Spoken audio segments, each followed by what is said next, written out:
Hey guys, and welcome back to my channel. Basically today is basically a Q&A.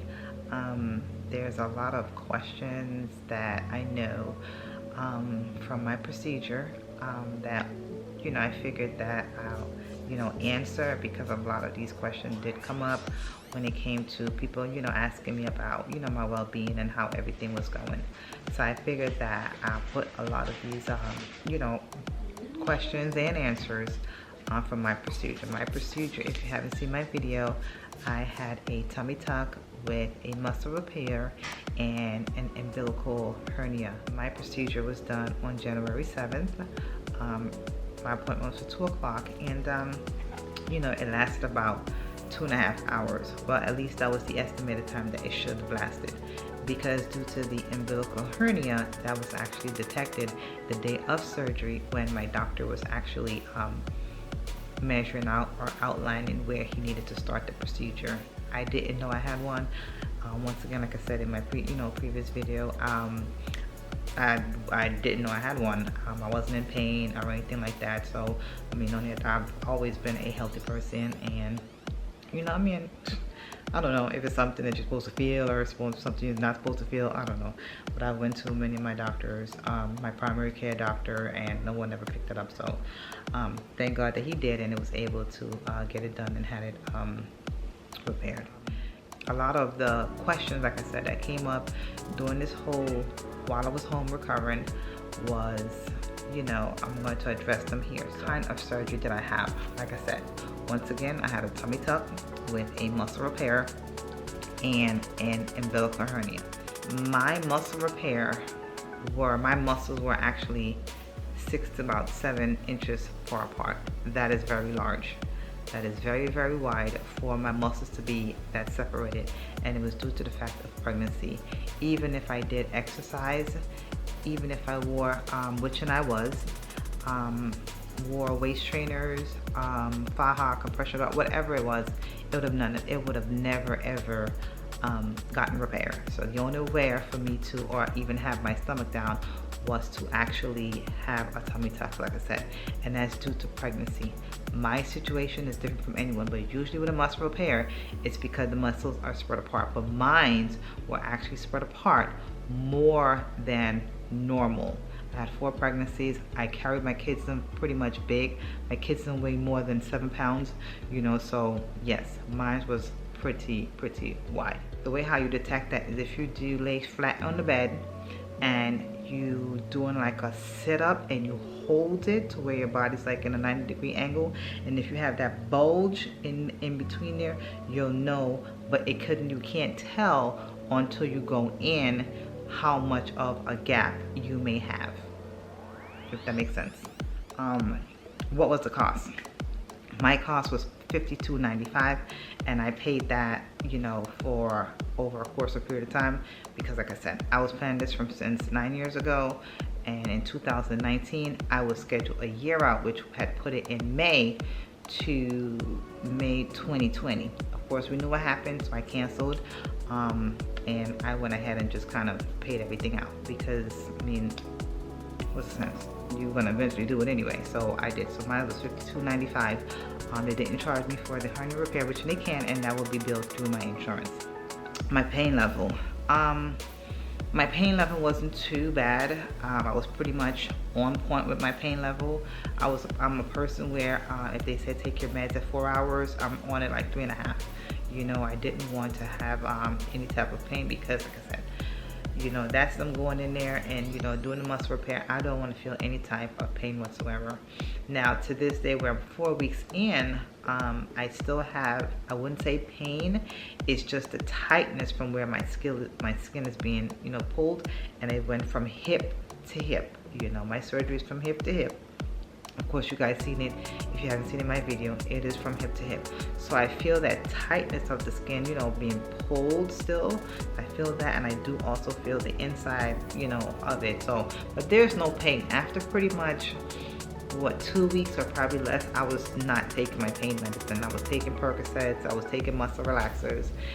So my pain level was pretty much gone, yeah, it was just pretty much the tightness that, for me.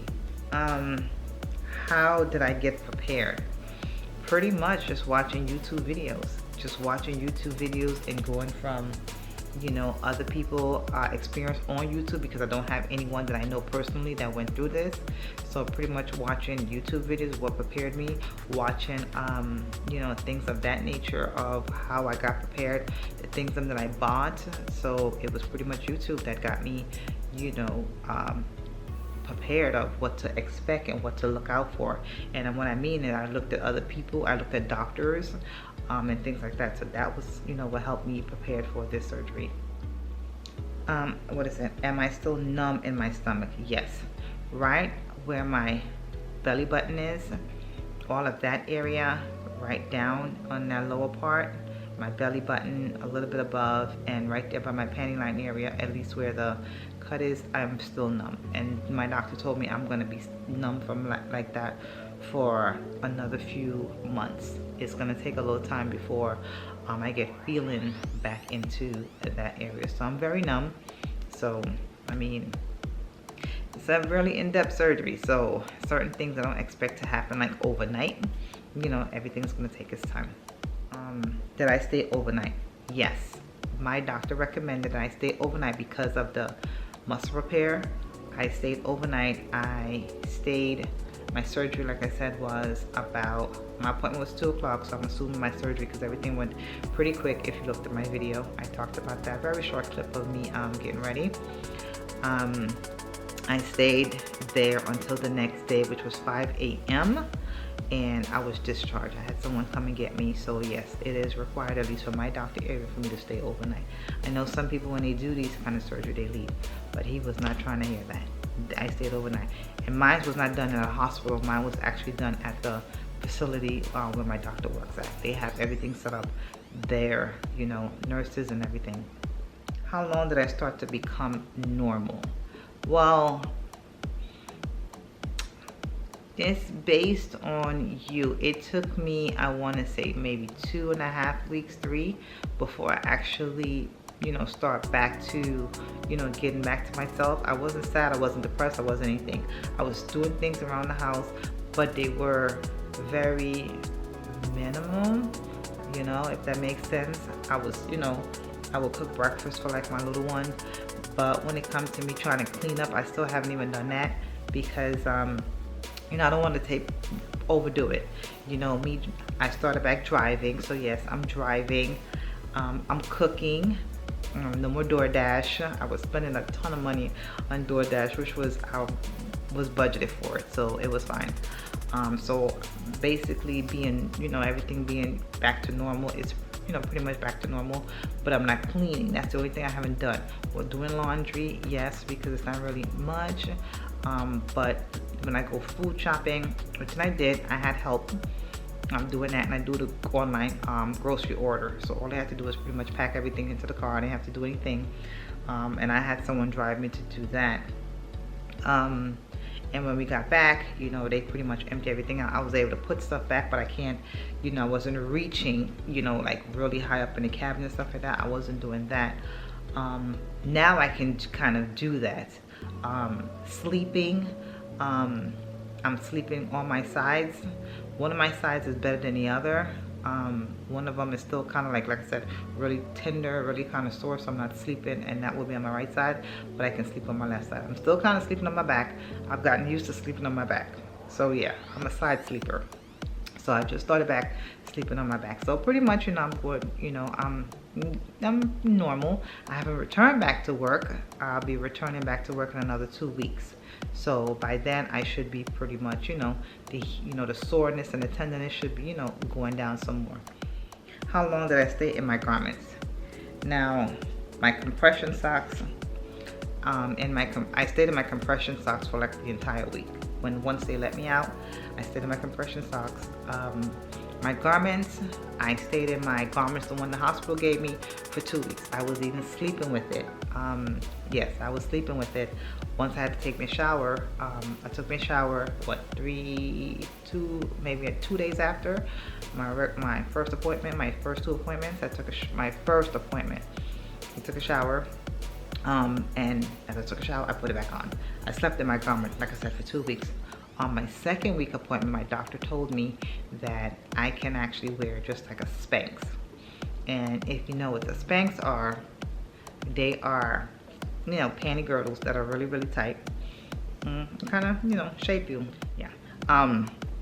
Panty girdle, they're, you know, Spanx. They are actually, you know, panty girdle. And I have high waist ones and I have a little bit short one. So he said I can wear those for a few hours during the daytime. I don't have to sleep in my garment overnight anymore. So that's what I've been doing. Also, I have two fajas. One is a medium and one is a large, and they have the bra strap. I actually have one on now. And it's all in one, and it's the snap, the hooks to the crotch.